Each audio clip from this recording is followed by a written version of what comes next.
I grew up in a very nice household. I'm very grateful to my parents. My father was really conflict averse, and twofold. He also felt that, um, uh, whatever issues he might have had with his wife, with my mother, it was not really the children's business. So they always had a very nice united front. I appreciate all that in retrospect.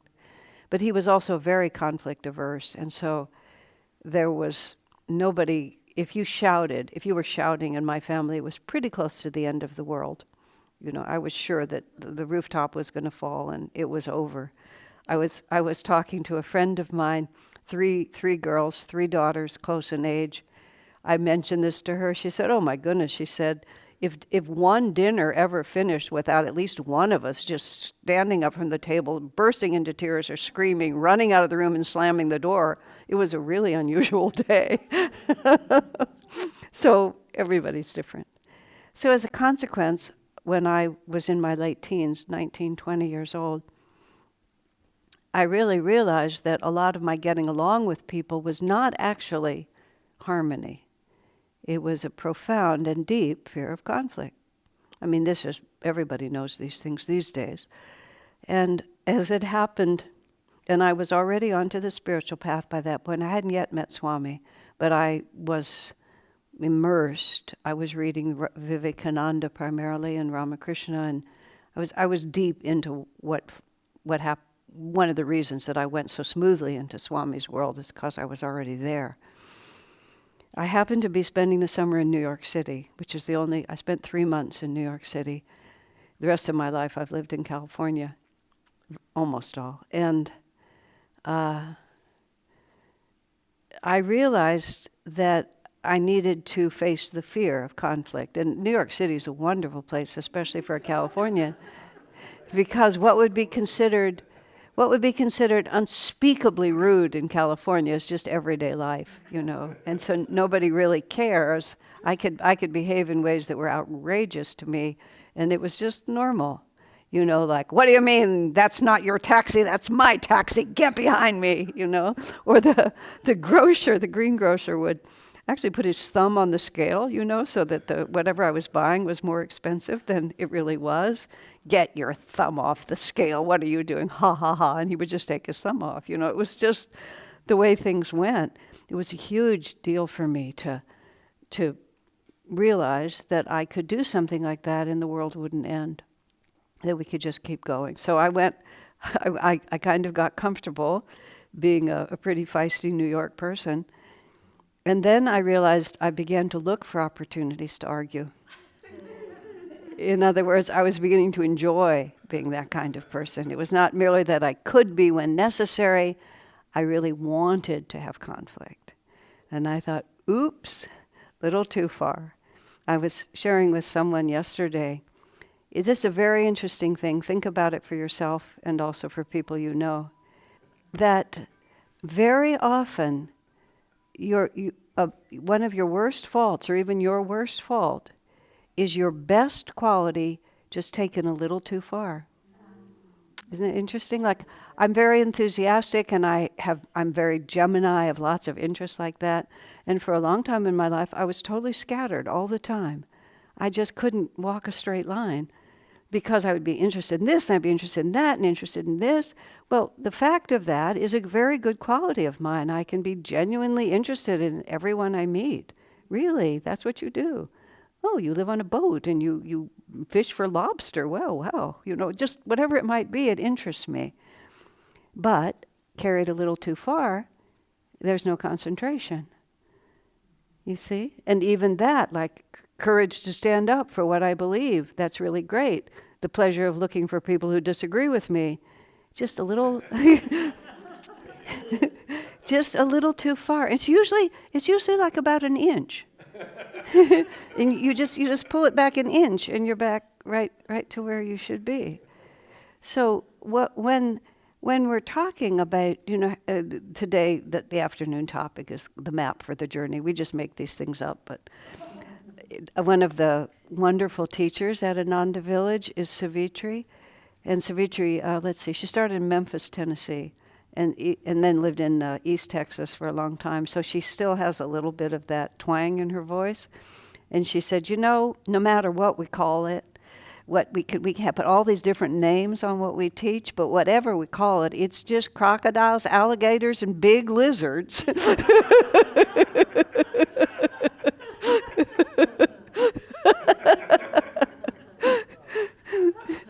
So here I am. We'll talk about crocodiles, alligators, and big lizards. But when we're talking about the map for the journey, so to speak, we're just really talking about how to get real. And really how to tell which way is forward. And it's very confusing. You come on the spiritual path, those people are God realized, I'm not. These people have been doing it for a while, and especially in the West, this is the way we think. Everything's linear. This is the starting point, that's the ending point. I'm here, you're there, you're ahead of me, I'm behind you, maybe I can get around you. It's just, we think it's like that. But it isn't anything like that, because each of us have this very complicated, specific journey that we're on. This is the jiva. This is the jiva, and somewhere along the line we got manifested. Talk about odd things that Yogananda said. Here's another one. He said he remembers all the way back to when he was a diamond. Yeah, your mind goes like, what? First of all, like a diamond is an individual. I don't wear them on my hands anymore, but I have some gemstones here that I wear for astrological purposes. And a couple of them I picked out. Somebody showed me, well, actually all of them now. Somebody gave me showed me a few and which one did I want. And really, I'm looking at these yellow sapphires at one point. There was maybe 5 or 6 in my hand, and I swear one of them said, take me home, take me home, take me home. It was like there was no question. One of them was mine. And at one point, somebody picked out for me a white sapphire. I wore it for almost a year. We never got along, ever. It was an absolutely beautiful stone. People complimented it all the time. Then I just returned it. I said, we don't get along. And so there's a part of me that has actually experienced what he's saying. However, all the way back to being a diamond, someone asked me, how long are you a diamond? How long before you get out of being a diamond? My question was, a cut diamond? I had the chance to ask Swami one tiny part. I asked him the question, how long are you a diamond?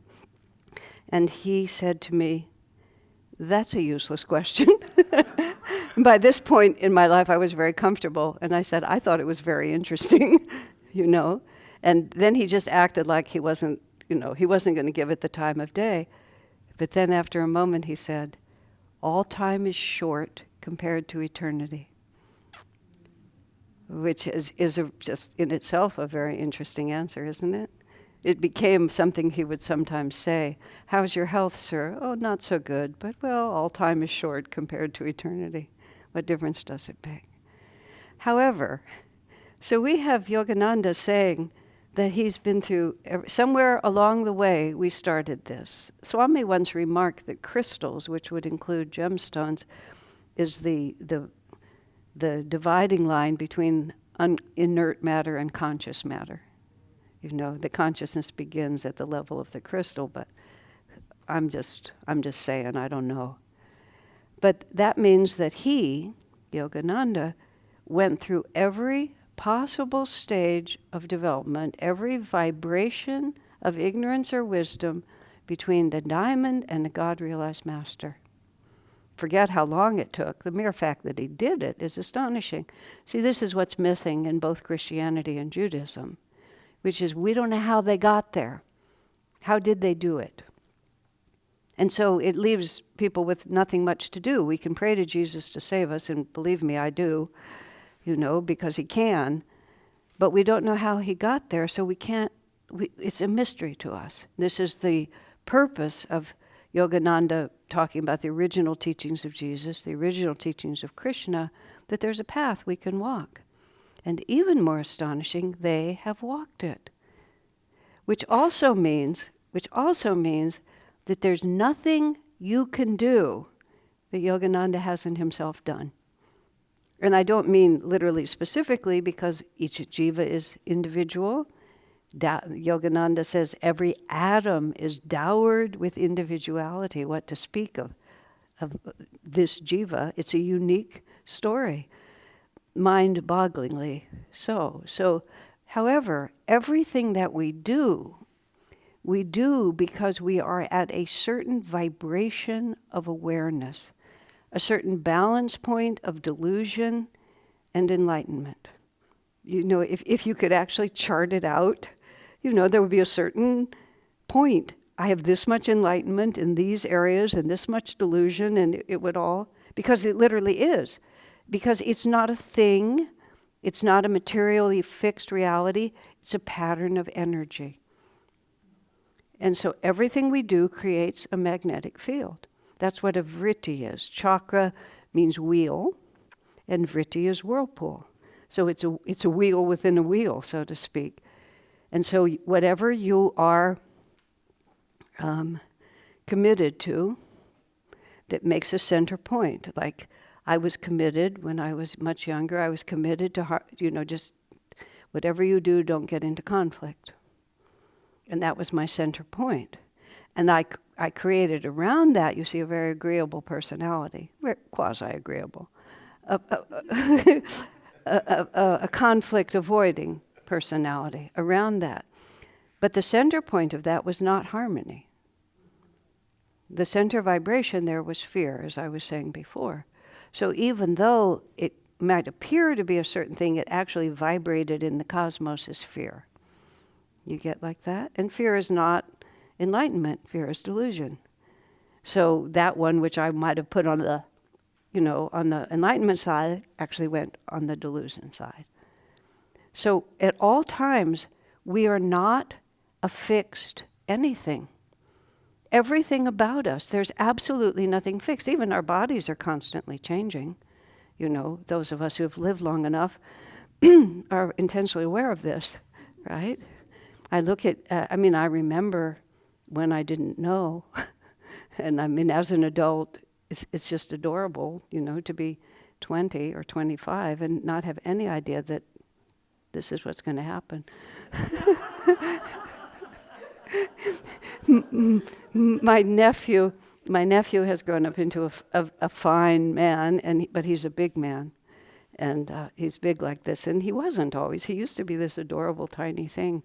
And I was with him in a restaurant somewhere, and there was a family. You know how it is. There's the parents and the grandparents, and then there's just one of these adorable small ones, and everybody's watching the adorable small one. And I was telling my nephew, should we just go over there? Should I say, this is what's going to happen? Because this is what always happens. Nothing ever stays the same. And even though there's material manifestations, much more deeply, that energy pattern, every day, you're adding and subtracting from that energy pattern. And that's what it is that we carry. And that energy pattern, because it's not a thing, it's not really the things you're afraid of or the things you want or the people you're attached to or the ones you're angry at. None of that. All of it, if you could really say, it's a vibration that reflects whatever your consciousness is at that point. And so to get from original manifestation, from the stage of a diamond to a state of God realization, you basically have to pass through all the vibrations until you get it all worked out. So every stage, every balance point of delusion and enlightenment that any of us ever live, it's not merely like the masters are sympathetic. The masters can literally look at us and say, oh yeah, I remember that one.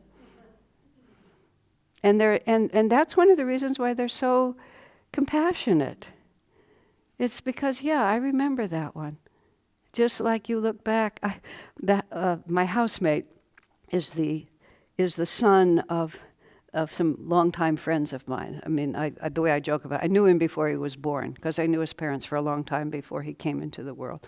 He just turned 30. And but we're just friends. And I was talking about something about life. And then with great sympathy, I said, well, thank God we're not 25 anymore. And he looked at me at that point and he said, well, technically I'm 26, but I think I still, fit into that category. And my heart, just with so much compassion, I said, oh, you poor sap, it's all in front of you.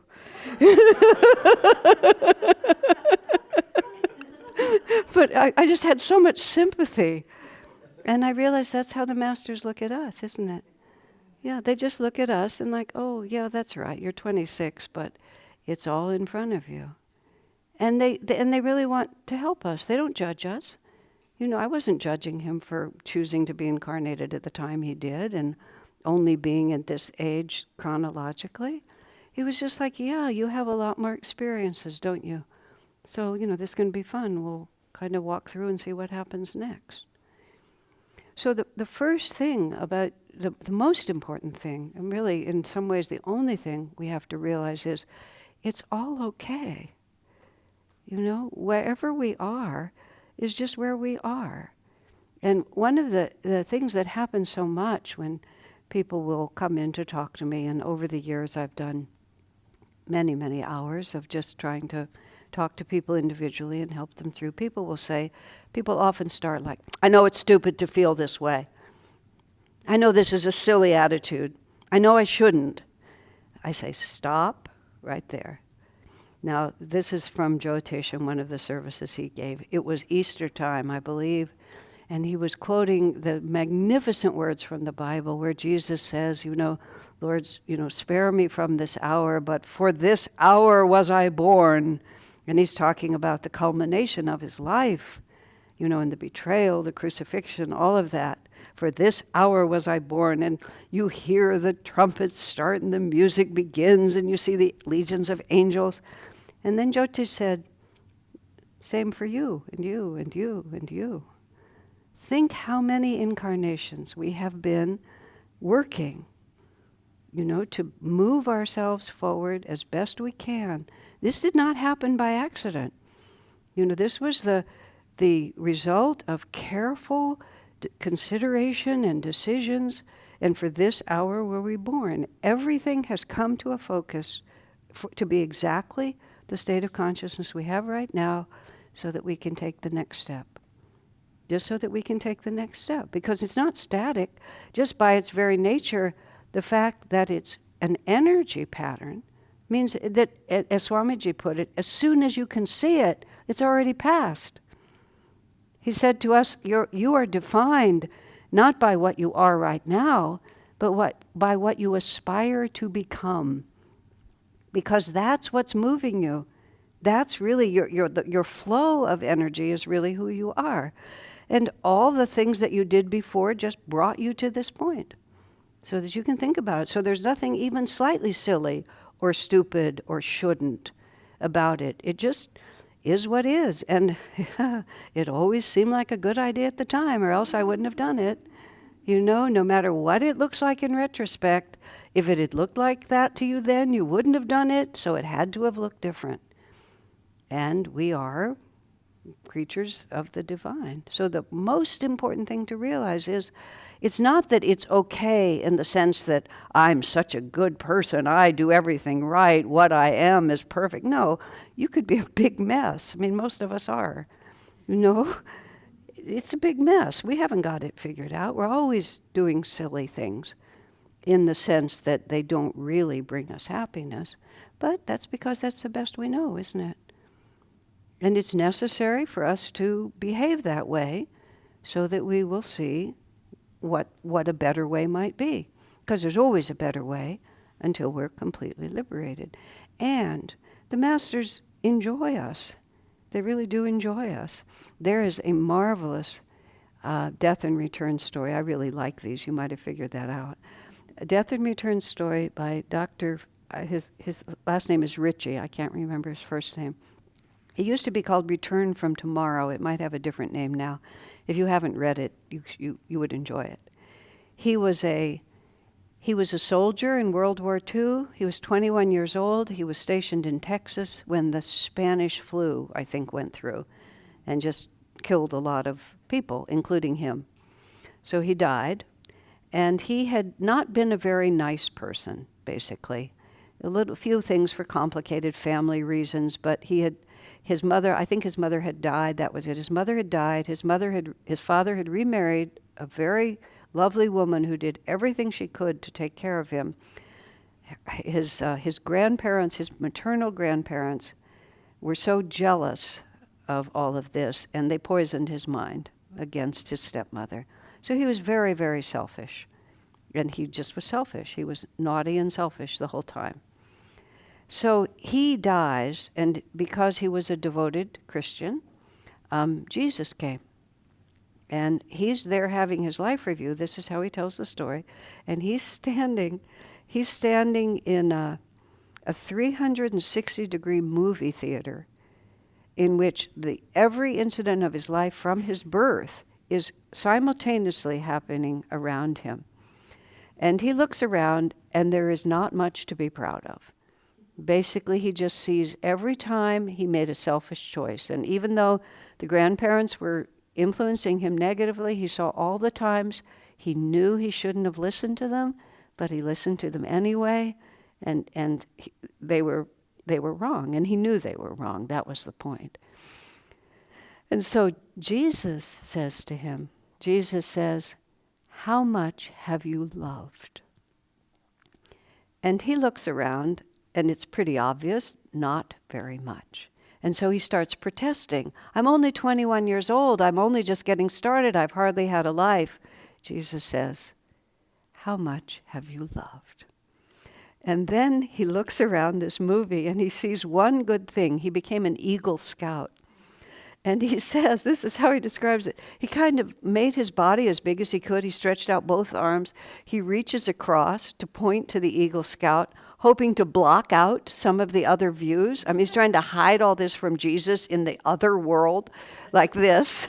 And he said he became aware that Jesus knew exactly what he was doing and why he was doing it. And then he was a Southerner too. In his Southern accent, he said, "The Savior was amused." It's just like no judgment, no dismay. Jesus thought it was funny that he was trying to hide what was so clearly the truth of it. And boy, that one really went deep into my soul when I read that. And I've heard him speak it. That's where I got the accent from. It's not in the book, but when he was talking. And I think the Savior was amused. You know, we're just children. You know, think about how sometimes little kids are just so funny. Their faces are covered with chocolate. Did you eat the candy bar? No. Well, do you know who ate the candy bar? No. You see, it makes us laugh, doesn't it? Yeah, that's why the Savior was amused. And the deeper we can take that into our hearts and just really realize there's just, and see, this is where I come back to Yogananda, which is so interesting to me, is that's the way forward. Wherever we're standing is just the necessary ground. If you're climbing Mount Everest, you don't say to your guide, "Well, I'd rather not go through the ice fall. I think let's just go around it. Let's go over it. Maybe you can just transport me to the other side." No, the only way you can get to the top if you're going up that side of the mountain is through that. Doesn't matter how dangerous it is or how many times you die trying.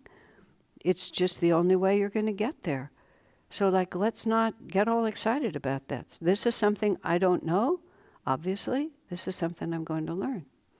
If we could, well, to the extent that we can just simply relax and realize that, you see, we're so accustomed to earning.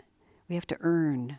We have to earn respect. We have to earn support. We have to earn love.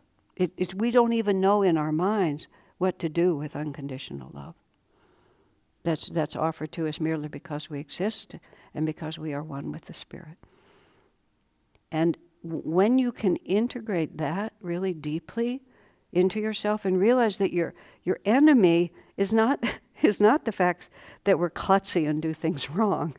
There's a woman friend of mine who, beautiful lady, she really capable, but she was so convinced that she was unworthy, just so deeply convinced that she was always trying to be good enough to be okay. And I finally managed to get her to understand. I said, every time your mind starts telling you that you're unworthy and all the things like that, I said, it's a life-threatening emergency. She liked to camp a lot. I said, look, if you were out somewhere in the desert and a rattlesnake came in and sank its fangs into your wrist, you would not sit there and contemplate it. You wouldn't think, well, I have to really wonder about this. Is it true? I have to process the fact that I'm being bitten by a rattlesnake. You would realize it is a life-threatening emergency, and you would try to get that snake away and that poison out of your system. Our real enemy is not our incompetence. Our incompetence is amusing to the Savior. Our real enemy is the belief that in any way that diminishes the love that God has for us, or our closeness with the divine, or our willingness to just, stand where we stand. And if you can learn nothing else in the time that I'm here, if you can just take that into yourself, honestly, it will change everything. It's just like that. Like, this is who I am. A friend of mine had some very, very bad habits, and that he acted out in the world. And he read somewhere that God and Guru said, if you're going to, whatever you do, even if it's unsavory, take God with you. Just make him your companion. And so my friend said, so as a result, Master went to a lot of places he wouldn't have gone on his own. But the mere, negative compulsions that were driving him, it didn't separate him from God unless he separated himself. Right? It's the only time. And, when I thinking of what Holly was saying about, the difficulties in the world, I prefer to think of what's going on in the world as a battle between light and shadow, instead of light and dark is the obvious way to say that. But the fact of the matter is, no matter, light is the fundamental reality of all of creation. What did the Lord say? Let there be light, and there was light. Because light is the fundamental reality of consciousness, light and sound. That's why in the New Testament it says, in the beginning was the Word, because it's speaking of sound. This is, you go to Sanatana Dharma and you learn about light and sound. But the point is that nothing can actually diminish the light, but the light can be blocked. And you see, a shadow actually depends on the existence of light. So shadow is created, and shadow's been created in a lot of places because people have blocked the light. But as soon as the block is removed, the light is untouched. So in our lives, we are only intermittently aware of Divine Mother's love for us. So we think Divine Mother is fickle in the way she offers her love to us, because that's how we experience it. But it's not really she who moves in and out of loving us. It's we who move in and out of the light, like that.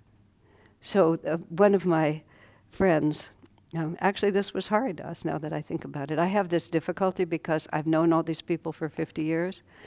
And as I said it to my housemate, I know where all the bodies are buried. I know how these great souls became great souls, and I think I'll just keep the news to myself.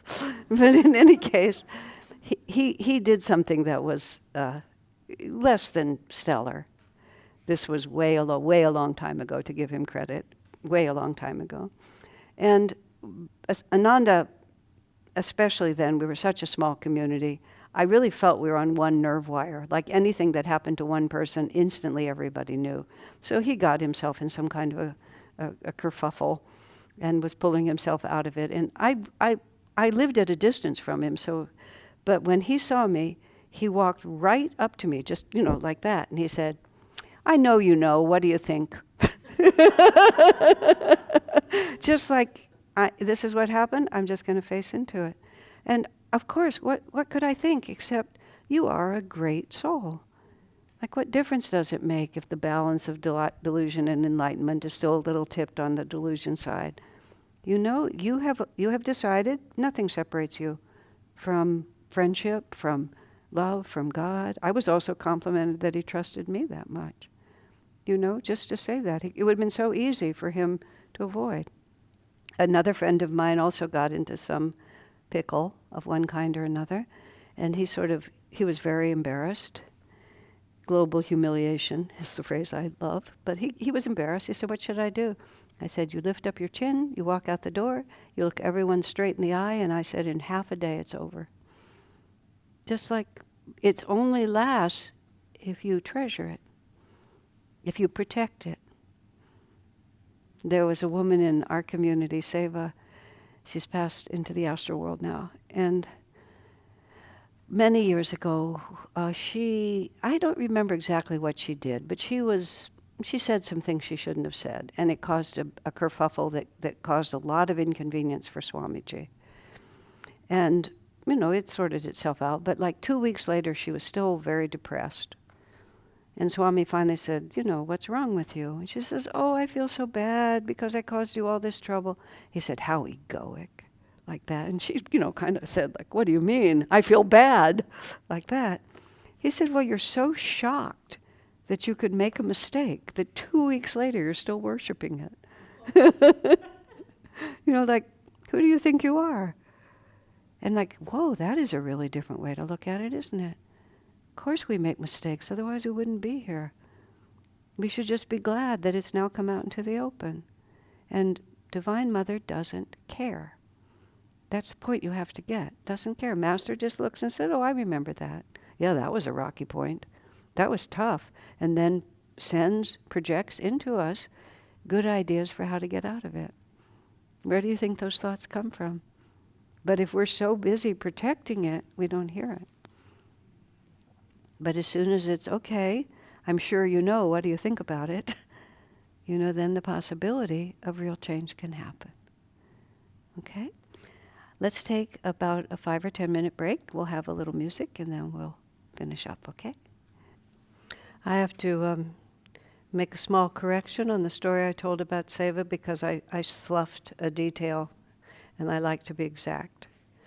What Swami actually said to her was, "What an egoist," is the word he used, and I was a little unwilling to go through the whole thing, but I shouldn't ever misquote him. And, you know, she said, that's when she said, "But I'm thinking ill of myself," you know. And she heard egotistical, which is what normally, but there's a subtlety here, and because there was a specific question yesterday about ego, it's worth really expressing it. Ego is just a slight misunderstanding about the reality of things. Ego is, and so it's equally egoic to think that you're worse as to think that you're better.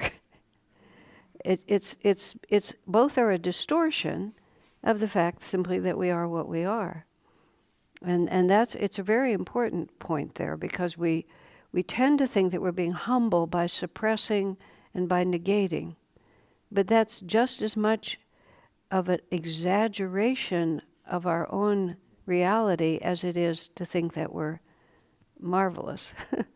And we get so confused on this, and I've seen a lot of times, if I can't be the best, well, at least I'll be the worst. because because then at least I'm not just the ordinary middle, the mediocre middle. Most of us are just mediocre. We're not really that bad or that good. We're just ordinary. A friend of mine who was very prone to always thinking the worst of herself, we came up with this idea, and I said, "You know, you're perfectly adequate." And it became her little mantra that I am perfectly adequate. Or not even perfectly adequate, but I'm adequate. Because meaning I just do what I can do. You know, that's all there is. What more can you do to that? I came up for myself. I thought of it in terms of my life review, because I used to make myself crazy with thinking that I was capable of a perfection. But here was the real deal.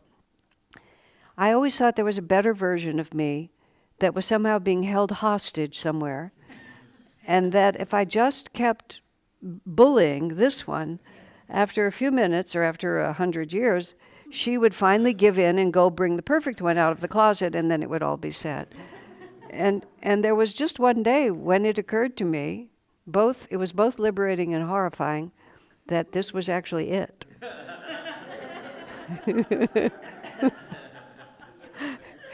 You know? But I could see what a story I was spinning all the time. Swamiji has talked about how, of course we do just make mistakes. We just are what we are. We're not as good as we hope to be someday.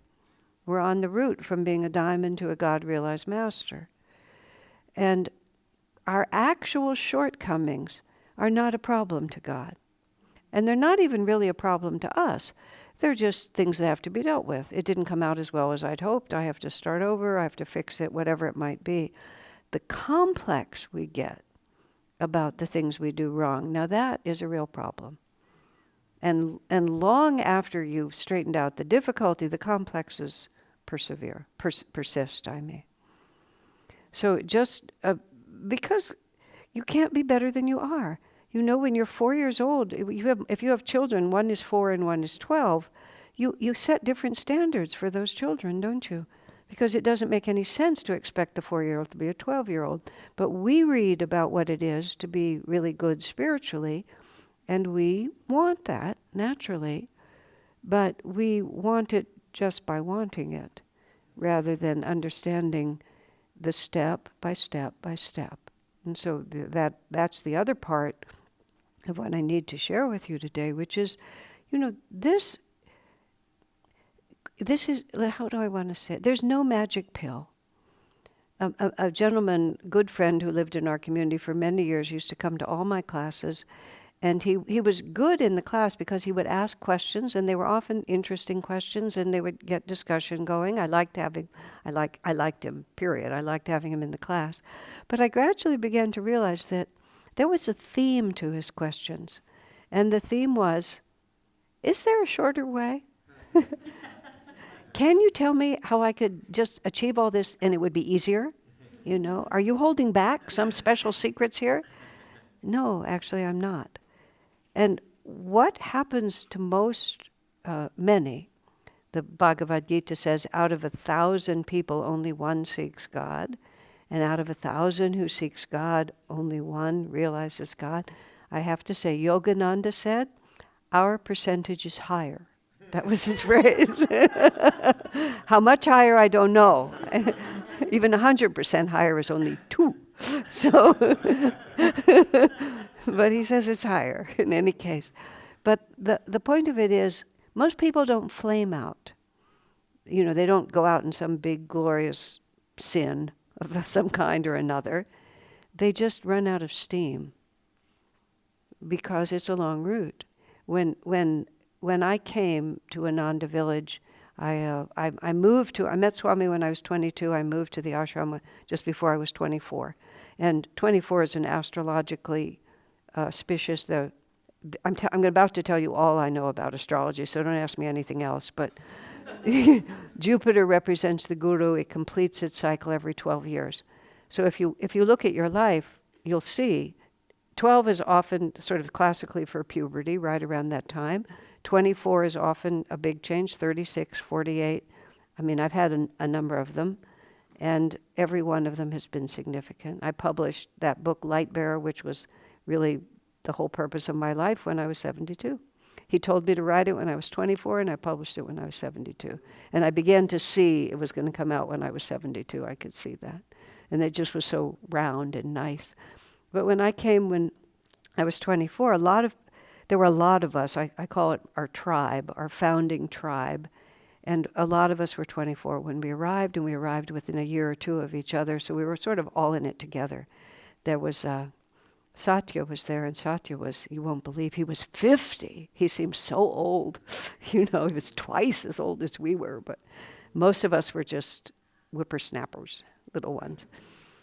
But we all thought, we had no picture to tell us. that this was going to be, well, for some reason, when I first learned about God realization, this was before I met Swami, but when I was first learning, for some reason, no, let me get this correct. Master said that you have inside you a portable paradise that you can access by meditation. And in my mind, I thought it would take me 5 years. I just made that up out of absolutely nothing, but that number 5 was in my mind. Well, 5 years came and went, let's just say. Yeah. and we were all throwing ourselves into it, heart, mind, and spirit, but we all began to see that it wasn't exactly a bait and switch, but it was a little like that. We just, this was a much bigger project than we had understood when we first got into it. And the image that this group of women that I was living with, that we had was like the South Pacific movie, the Bali High, the island out there with all the music, and it looked so beautiful, and it looked really close. So we all just dove into the water and started swimming like crazy. But we weren't getting as close to the island as we thought we would. And then when we turned back, we were too far from the shore to just swim back. So sort of like we had a little conclave out there treading water, talking about what we're going to do.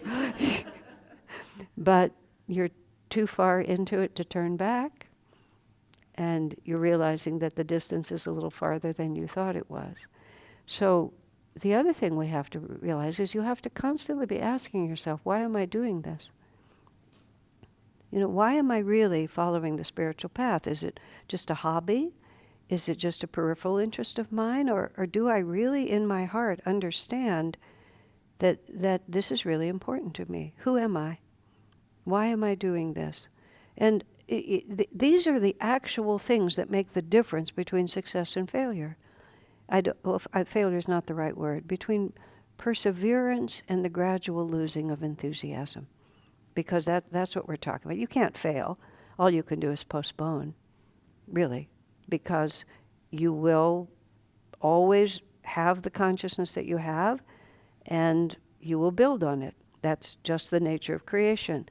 So it just depends on how many lifetimes and how many other things you want to do along the way, how much we want to work on it. And those are very real questions. I had this conversation with a gentleman who subsequently went in another direction with his life, but I don't know what we were talking about. We were just standing in a kitchen and we were just chatting, and I just made the statement because this is true for me.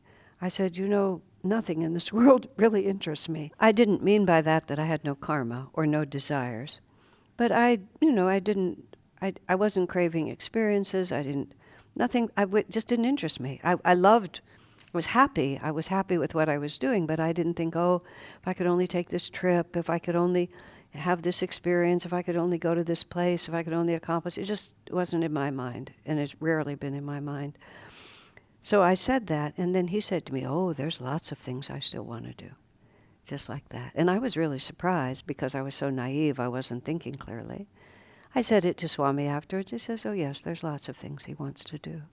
And that's fine if that's who you are. And what that means is you get to do them because your energy will take you to do them. So you just have to ask yourself, where does the spiritual path really fit in? And just be clear and honest about it. And then give what energy to it is appropriate. Don't feel you have to be something that you're not. Being sincere about your life and about yourself is what counts. Do what actually makes sense to you, and then put as much energy as you can into it. Now, bear in mind, yes, of course, we want to meditate. The more, meditation is very good for us, especially when we do it with real concentration. But it's not like you can just rack up the hours and then you're going to get so much realization. There's a story that Swami tells about Master with Mrinalini Mata. Mrinalini was one of Master's direct disciples. She was the president of SRF after Dayamata passed. And she came to live at Mount Washington when she was 13 years old because her mother, Miramata, brought her there. So she was a child with Master. It was actually, she was there. She wasn't there that much longer than Swami, and she was much younger during the time. But one day she came to the breakfast table or saw Master in the morning, and he said, "You didn't meditate this morning." And she said, "Sir, I meditated a whole hour." He said, "You should have meditated 30 minutes. You had 30 minutes of real meditation, and then you stuck it out for another 30 minutes. But it's not just a question of the hours. It's the sincerity and the heart that you really put into it. And of course, we discipline ourselves. We set a goal for ourselves and we try to meet it. Everything that I say has to be balanced with common sense. But what I'm really talking about is our inner attitude. And we also, and this is very interesting, Swamiji tells us that Master, when he was with the disciples, he talked to them mostly about their attitudes. Because if your attitude is correct, then everything else follows from that. You know, we do this out of love. We do this for the joy of it. We do this because we've come to understand that the more I develop my inner reality, the more, well, Jesus put it well, all these things will be added unto you. Seek ye first the kingdom of God, and all these things will be added unto us. But the other part of it is there's no corner of your life when you're not actually doing sadhana. Sadhana meaning spiritual practice. We think spiritual practice is energization and then this kind of meditation, and then we do so many kriyas, and I'm 100% for it, believe me. That's the foundation of it. But there's no time in our life when we're not doing sadhana, which is to say, how can I be an instrument? How can I be in tune with a higher vibration, and how can I be an instrument of that? And the words are simple. How can I love? How can I serve? And we also have to understand, and I was talking briefly about, in answer to Mark's question about superconsciousness, conscious, and subconscious. So at all times, we're living between the pull of the superconscious and the pull of the subconscious.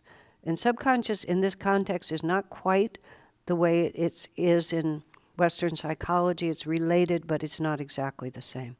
The subconscious is the memory bank for everything we've already accomplished, everything we've already done in every incarnation. It's our past in a very real sense. And it's easier to repeat what we already know than it is to put out the energy that's required to expand into something that's new. So the subconscious is always trying to get us to just follow the known pattern. You know, I'm always afraid of this. This is what I like and this is what I don't like. I feel comfortable with this way of doing things. This is the way my family has always done it. I mean, none of those things are necessarily wrong, but they almost always are the lower energy alternative, right? And there's a tremendous amount of, we have all these vrittis inside of us, and a vritti is a whirling field of energy, and it has an attracting force. So if you think of a river and the whirlpools in it, the river's trying to get to the sea. That's the job of the river, is to get to the sea. But a whole bunch of garbage has been thrown into the river over here. There's an old truck, there's a refrigerator, there's a whole bunch of cardboard boxes, and so it's created an obstruction. So some of those droplets that are trying to get to the sea get sucked over here, and they just keep whirling around like this. So our energy is diminished. The energy of the river is diminished because it's gotten sucked into the whirlpool. Well, all the things that we've done in the past, and here are the words that Swami used, what we long for and what we regret. I still want this to happen. Like my friend said, there's lots of things I want to do. I want to travel to this country. I want to learn this language. I want to have this experience. I want to raise these children. And these are not necessarily bad things. They just exist. There they are. And it's a center point of committed energy, and then a lot of energy gets drawn in around it. I mean, you think about the things that you want in your life. You think how much energy goes into making them happen. And some of it is quite good. It depends on what the center point is. So all of those subconscious stored vrittis are here, and when something happens, we often just get pulled back into it. Oh, I'm always afraid of that. I never want to do that. I can't do it because whatever. And then on this side, there's the superconscious. And the superconscious wants you to be creative. The superconscious wants you to step into realms that you've not stepped into. The superconscious says yes, of course, that's the way you've always done it, but you don't have to continue in that way. But it always takes more energy and more imagination to go with an upward moving possibility than it does just to stay where we always have been, like this. So there's the superconscious here, the subconscious here. The conscious is the battleground. It's not a separate state of awareness, it's just the battleground between these two forces. In the Bhagavad Gita, the Mahabharata, and the Bhagavad Gita in the middle of the Mahabharata, the field, the battleground of Kurukshetra. And that's exactly what Kurukshetra is our conscious awareness always listening, which way am I going to go? And much more than common sense would tell you. And because let me finish this thought, the superconscious is always a little more energy. If you simply make it the rule in your life to put out a little more energy rather than a little less energy, every single time that you can think of doing it, you will transform your consciousness. I mean, it seems so simple, but it's just simply the truth. Because every time we choose to go with higher energy, we're training ourselves to just lean into the subconscious. Every time we just go with lower energy, we're just training ourselves to go into the sub instead of the superconscious. You understand? And I mean, it's very small. Last night in the Airbnb we were in, the dishes had accumulated in the sink. Not very many of them. And I was tired. And I wasn't interested in the dishes, and I literally walked back into my bedroom, and then I heard myself say this a million times to other people. I walked back out, I rinsed the dishes, I put them in the dishwasher. I mean, it was this much, but the self-mastery, our self-mastery, I'll give you a different example. I was born into a Jewish family in 1947, which of course right after the Second World War. Our family had no associations in Europe. Whoever our people were had been in the United States for a long time, so I had nothing personal, but nonetheless, it's a thought in your mind. And I don't know whether I was there, who knows. But I had this I had this question in my mind for a very long time, and if you're Jewish, you expect eventually to have something calamitous happen, especially right then, during that period. One of my friends was talking to me about the crystal cut glass punch bowl that belonged to her great-grandmother, and whether or not she was going to give it to which one of the next generation was going to get her great-grandmother's cut glass punch bowl. I'm listening to this. This alone is outside my life experience, but I think, how could you keep such a breakable item for so many generations? Didn't they come and take it away from you? It was just like, this was years into Ananda. I mean, this was just, didn't they take it away from you? And then I realized that she was, with all due respect, a white Anglo-Saxon Protestant. She was a wasp, a pure wasp. And it wasn't anywhere in her consciousness, but it was totally in mine. But I had this question in my mind, what if, when I'm in the concentration camp, the person next to me is attacked by the guards? I mean, this is a weird story, but this was me, attacked by the guards. Do I interfere? Perhaps at the cost of my own life? Do I just stand there and allow that to happen? Is this a past life memory?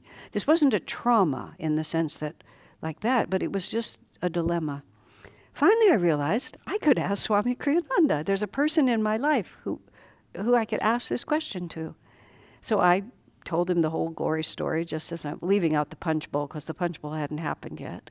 But I was telling all of this, and he said, what you're actually asking is, if in a moment of crisis, what does God want you to do?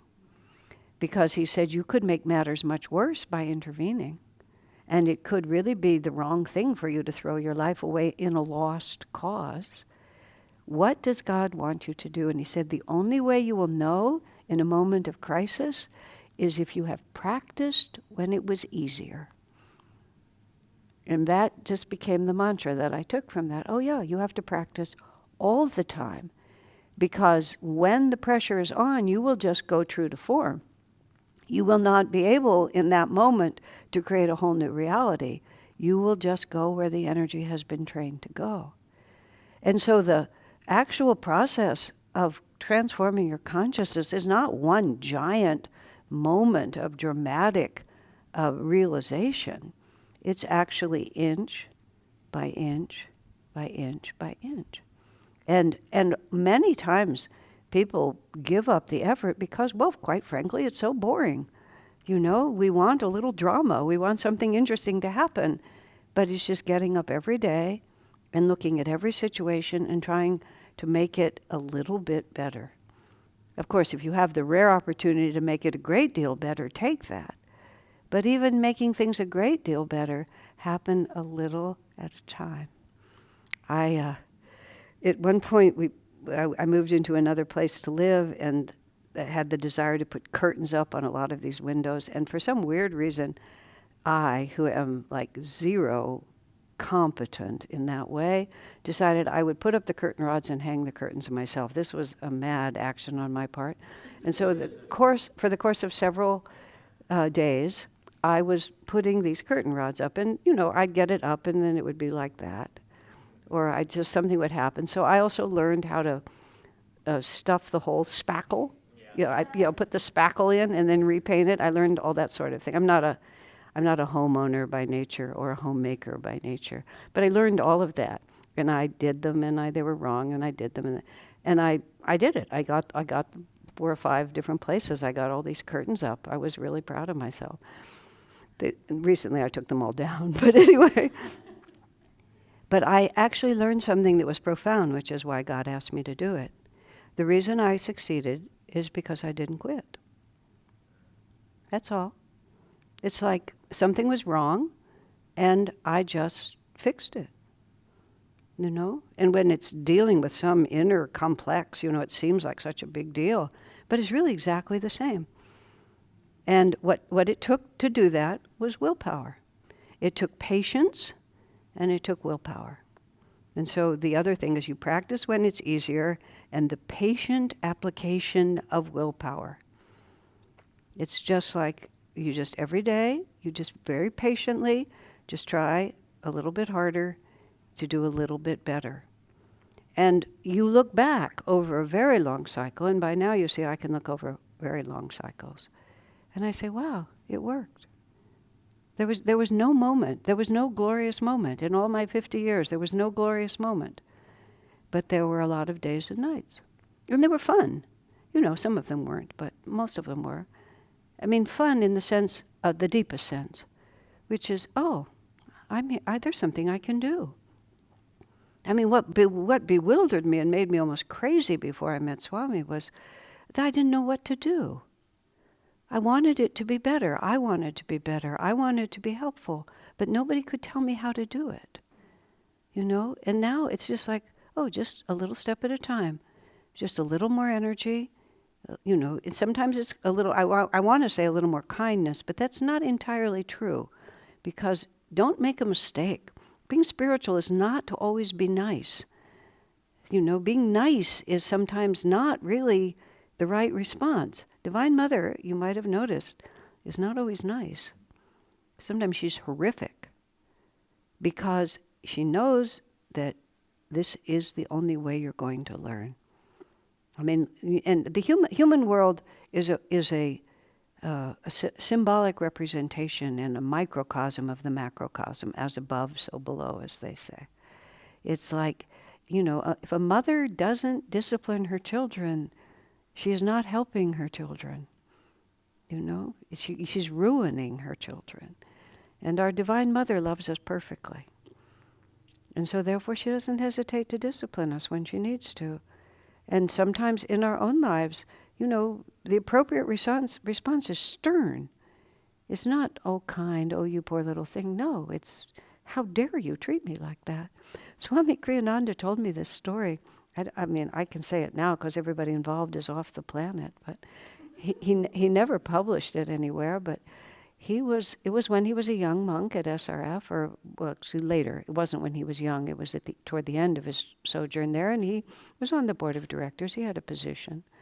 And there was this other senior monastic, and the situation was a little complicated. Swami was they were on a train, they were in India, they were coming into the train station. Swami had, he wanted to take pictures of the crowd. He had arranged to be there to greet them. And this other monastic wanted to take a picture from the same spot. But instead of being courteous, they just tried to push Swami out of the way. Swami just planted his feet and kept doing what he was doing. And he could tell that they were very annoyed and they really wanted him to move. He gave no energy to what they were doing. He just kept like this. He took the picture and the person remained very angry with him. I said to Swami, I said, how did you have the nerve to do that? You know, you were the junior monastic in that context. He said, well, I myself had position within the organization, but he said that wasn't the reason. This is what he said: nobody treats me like that. Just like that. And it's worth remembering, you know? He was the kindest, most considerate, most helpful person I've ever known, but nobody treats me like that. Because what we're trying to live by is truth, you see. We're not trying to look good. And why do we let people mistreat us? Oh, what is the center point there? I mean, if you really don't care, if you really are free, that's something else. But if you're afraid, that's not the same as freedom. Or if you're an egoist in the sense of thinking worse of yourself, then just nobody treats me like that. There was no anger on his part. It was just a simple fact. This is truth and I will stand by it. You see, but that takes more energy, doesn't it, than just to slide along with what we're used to. You know? That might be the end of our afternoon. What an odd place to end. We better put some music up here. And let me just, before we do that, is there anything else that I haven't said or that you need to have addressed before we end for today? Okay. Going back to the situation in the concentration camp. Back to the, okay, let's go back to the concentration camp. There's not a given answer for that. You just use your intuition on whether or not you should have intervened or not intervened? Well, what do you... Well, that's exactly what Swami was saying to me. He was saying, I can't make a rule about that. And I mean, very, very often people will ask me, basically, what's the rule? I mean, there is no rule. Who are you? Which way is forward for you? If you're there was a story of Ramakrishna and his disciples. To get from Calcutta to the Kali temple where Ramakrishna lived, he was a great avatar of the 1800s, they would have to take a ferry boat and then they would get off there. So many of his disciples would come from Calcutta on the ferry boat. Ramakrishna, of course, all saints are honored after they're gone, but during their lifetimes, many of them are denigrated in enormous ways. Ramakrishna was so eccentric, many people thought he was crazy, just completely crazy. So one disciple is coming on the boat, and people start seeing the Kali temple, and they start talking about this crazy lunatic who lives there, that some people are stupid enough to think is a spiritual man, but he's obviously just a madman. The disciple is sitting there, and he's thinking, well, you know, I really don't want to create disharmony, so I'll just let them talk, you know. So then he gets off the boat. Ramakrishna's on the ghat waiting for him, and Ramakrishna's crying and sobbing like this. He said, they spoke so meanly of me and nobody defended me, and you just sat there and let them talk like that.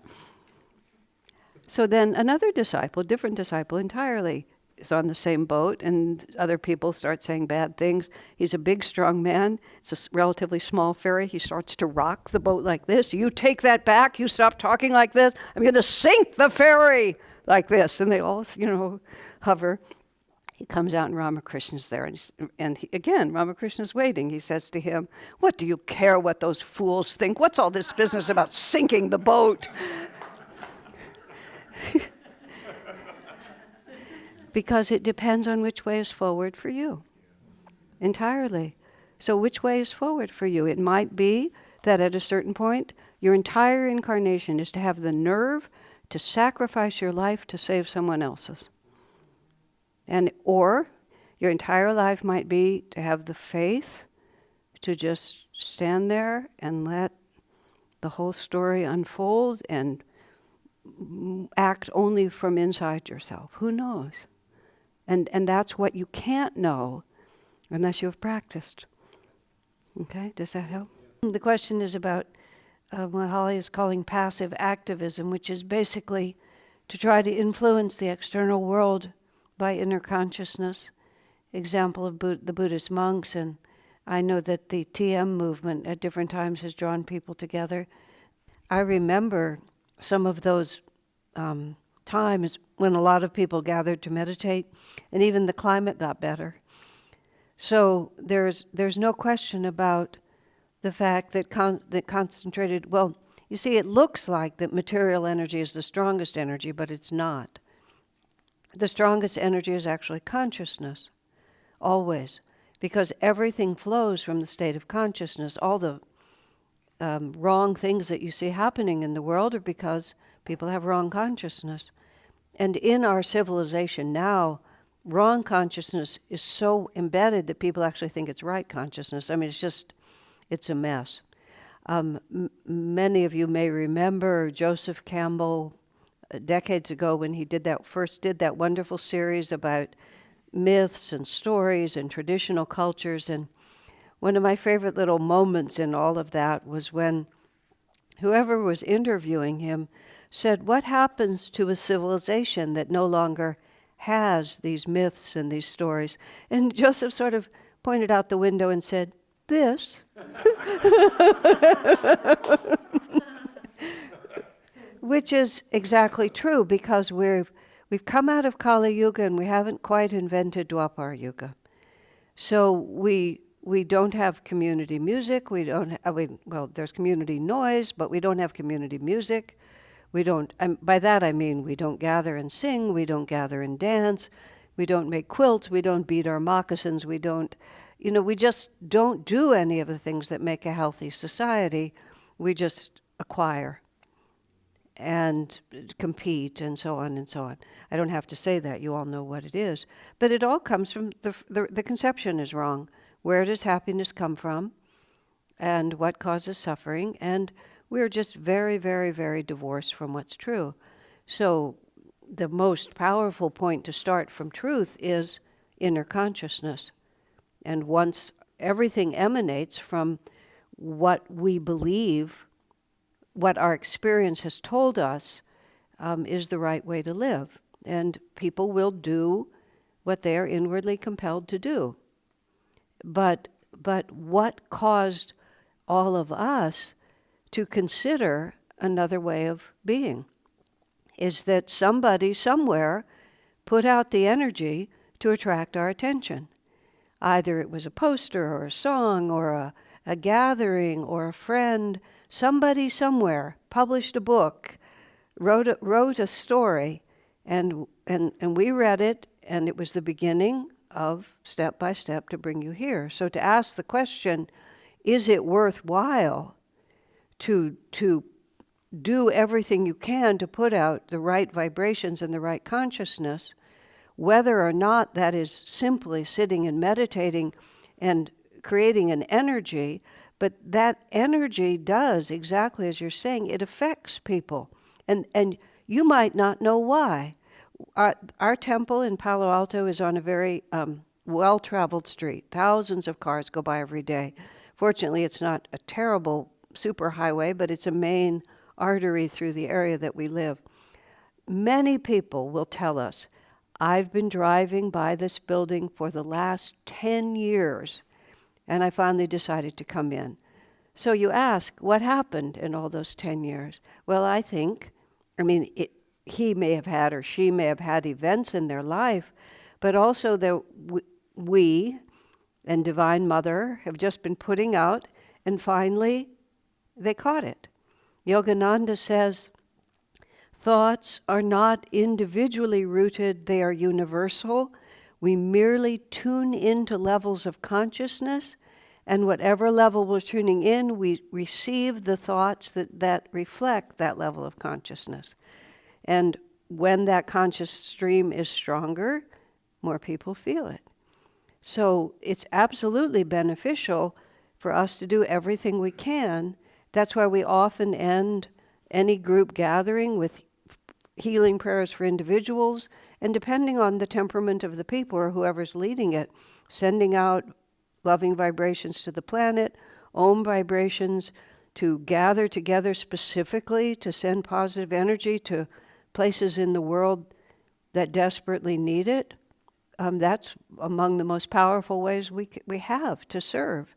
Much more powerful than, well, for example, I made casual reference to this, but the whole story was in California there was an initiative against nuclear war that went on the ballot. This was some decades ago. Representatives came up to Ananda Village at that time to try to get Swami Kriyananda to support it and to put the rest of us, to put Ananda's name and energy behind it. It was a very intelligent group of people.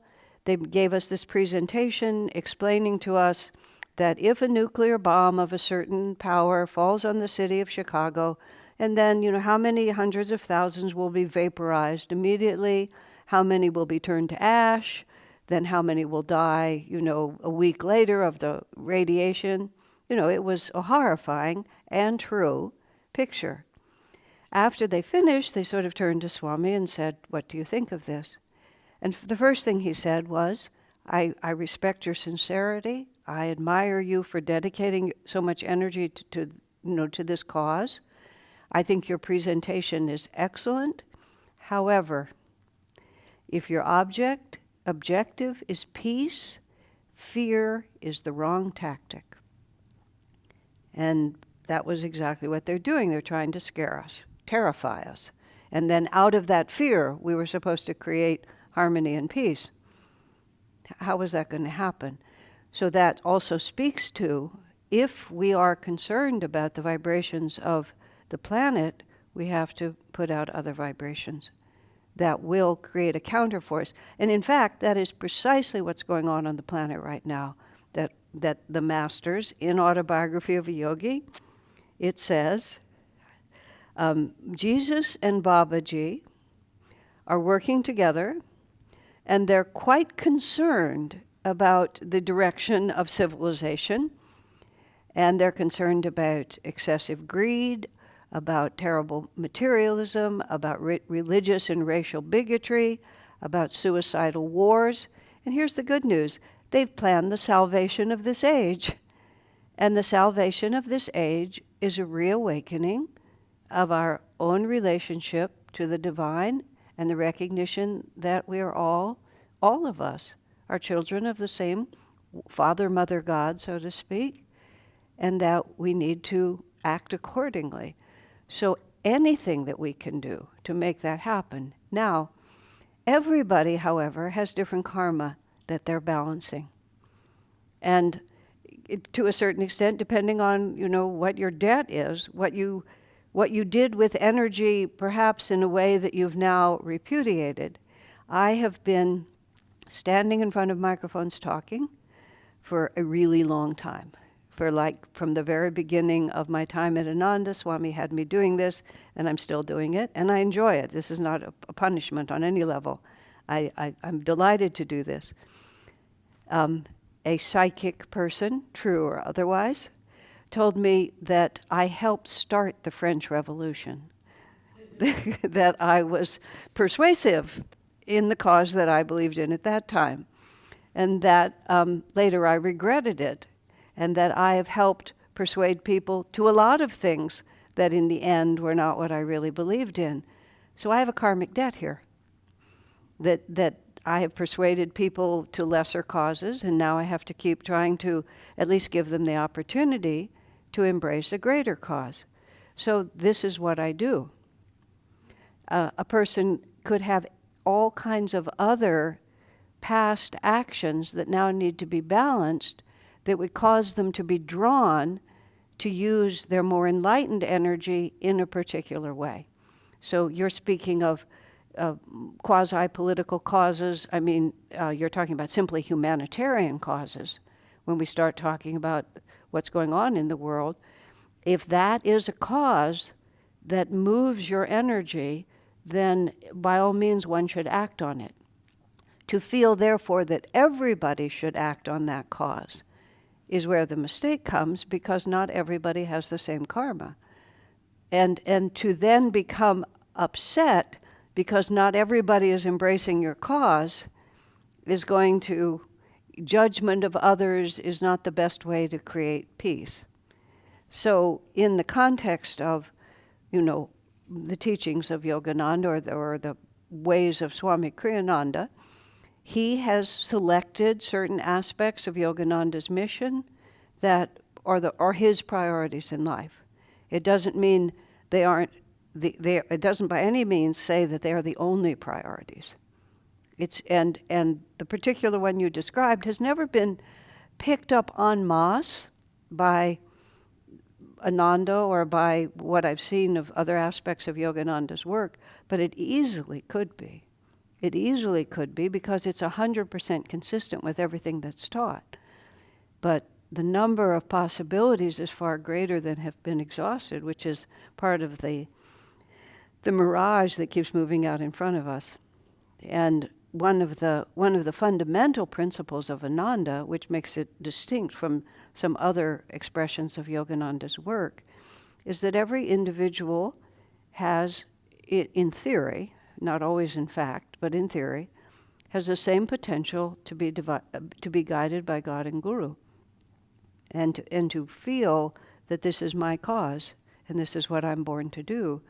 And if one can inspire others to join you, that of course creates more energy. But if you can't inspire them, if you're not able to magnetize them, or they don't feel the same karma, it doesn't in any way diminish the call that you yourself might be feeling.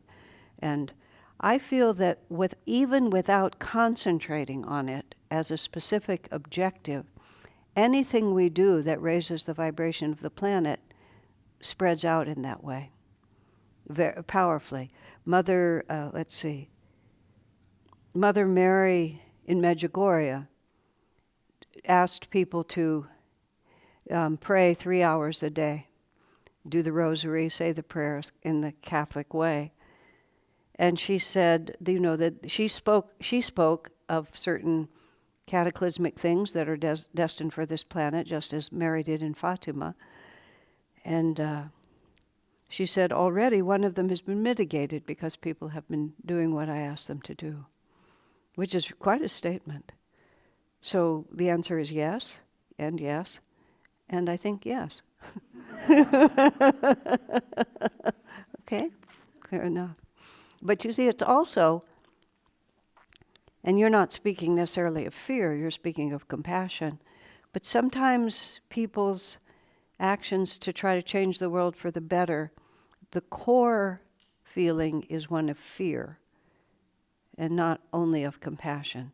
And insofar as one is motivated by fear, one's vibration is going to be not necessarily ineffective, but less effective, because of the energy. And so that's part of the challenge when you take on something that is hoping to influence a situation that you wish were different. Last night I was referring to the Vaishya level of spirituality, where my security comes because the world matches what I think it ought to be. And if the world doesn't match what I think it ought to be, I feel insecure, so you have to change. And it gets confused by the fact that maybe your suggestion is a good one, and it would be better, but if your motivation for it is that I'm not going to be happy unless you are different, that's going to create a waffle in the energy. And it's subtle. This is why it doesn't work just to pretend. You can't just think, oh yeah, everything is just right. God is in charge, and I think it's just wonderful the way things are going. Nobody is fooled, and spirit is not fooled. It's all vibrations, and you can't fake it. Okay.